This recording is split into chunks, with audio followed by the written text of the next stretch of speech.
ఉగ్ర దాడిలో మరో కోణం వెలుగులోకి వచ్చింది. ఇందులో ఇద్దరు స్థానికుల పాత్ర ఉన్నట్లు స్పష్టమైంది. దాడికి పాల్పడిన ముగ్గురు పాకిస్తానీ ఉగ్రవాదులకు వారు ఆశ్రయం కల్పించారు. అందుకోసం 3,000 రూపాయలు తీసుకున్నట్లు విచారణలో తేలింది. వారు ఉగ్రవాదులకు ఆశ్రయం కల్పించారని చెప్పే అవకాశం ఉన్నా పోలీసులకు సమాచారం ఇవ్వకుండా వారి గురించి రహస్యంగా ఉంచారు. 3,000కు కక్కుర్తిపడి 26 మంది చావుకు కారణమయ్యారు.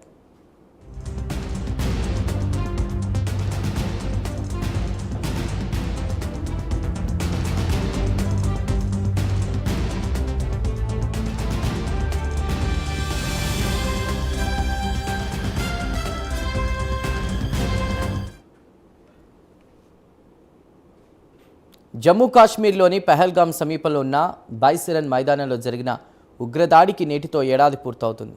ఏడాది ముగుస్తున్న ఉగ్రమూకల హింస వెంటాడుతూనే ఉంది. ప్రాణాలతో బయటపడిన వారు, వారి కుటుంబాలు ఇప్పటికీ తీవ్రమైన మానసిక క్షోభను ఎదుర్కొంటున్నాయి. కళ్ళెదుటే భర్త, కొడుకు, సొంత కుటుంబ సభ్యులను పోగొట్టుకున్న బాధిత కుటుంబాలు కన్నీరు మున్నీరుగా విలపిస్తూనే ఉన్నారు. ఇక బైసిరన్ మైదానంలో కళ్ల ముందు జరిగిన ఈ ఘోరాన్ని తలుచుకుని ఇప్పటికీ ఉలిక్కి పడుతున్నాయి చాలా కుటుంబాలు. ఆ జ్ఞాపకాలను తలుచుకుంటూ కన్నీరు మున్నీరవుతున్నారు.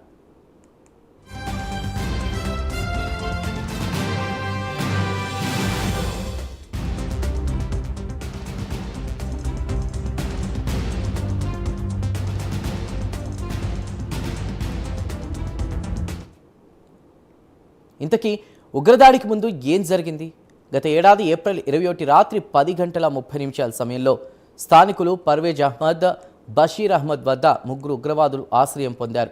ఆ సమయంలో వారి వద్ద ఆయుధాలు కనిపించాయి.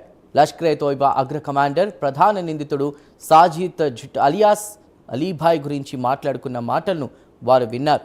తమ ప్రాంతంలో దాడి జరగడం ఖాయమని వారి మాటలను బట్టి అర్థమైంది. కానీ వారు పోలీసులను అప్రమత్తం చేయకుండా మౌనంగా ఉండిపోయారు. 5 గంటల పాటు వారి ఆశ్రయం పొందిన ఆ ముగ్గురు ఉగ్రవాదులు అక్కడే తినేసి వెళ్ళిపోయారు. అందుకోసం 3,000 రూపాయలు ఇచ్చారు కూడా.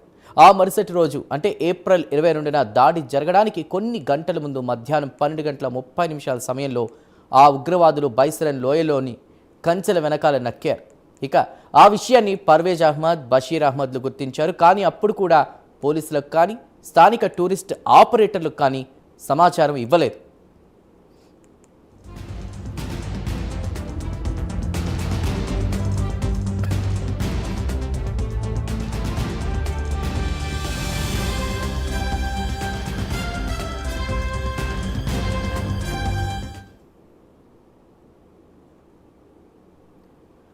ఆ ఇద్దరు కూడా తమ గుర్రాలు ఎక్కడానికి పర్యాటకులు ఎవరైనా వస్తారా అని మాత్రమే చూసుకున్నారు. మధ్యాహ్నం 1:30 సమయంలో కొందరు రాగానే వారిని పెహల్గాంలోని బైసిరన్ లోయకు తీసుకువెళ్లారు. ఆ తర్వాత కొన్ని గంటలకు అక్కడ కాల్పుల మోత వినిపించడం, ఆ వాతావరణం అంతా రక్తసిక్తం అవడాన్ని చూశారు. దాంతో తమకేం సంబంధం లేదన్నట్టుగా నిశ్శబ్దంగా అక్కడి నుంచి జారుకున్నారు.